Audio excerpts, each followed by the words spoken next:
दीपक, काही दिवसांपूर्वी तू बोलता बोलता बोलला होता की लग्न जमवताना पार्टनर बघताना त्यांचा पोर्टफोलिओ बघणं सुद्धा गरजेचं आहे, असं का?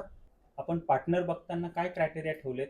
गुण जुळले पाहिजे, त्याचं इन्कम चांगलं असलं पाहिजे, त्याचं एज्युकेशन चांगलं असलं पाहिजे आणि फार फार तर घरदार त्याचं असलं पाहिजे. पण त्याचबरोबर त्याचा पोर्टफोलिओ देखील योग्य असला पाहिजे हा आपण विचारच करत नाही. ज्याची सॅलरी 1 लाख 2 लाख 3 लाख रुपये महिन्याला आहे, पण त्यांना इन्व्हेस्टमेंटची हॅबिटच नाही आणि अल्टिमेटली ते खर्च करतात.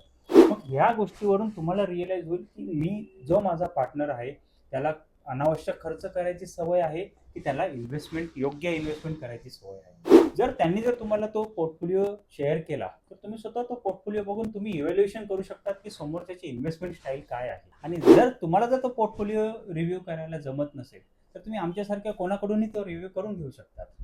म्हणजे पत्रिका बघण्यासाठी ब्राह्मण जसे एक्सपर्ट आहे तसे पोर्टफोलिओसाठी तुम्ही एक्सपर्ट आहात. बोलू शकतो.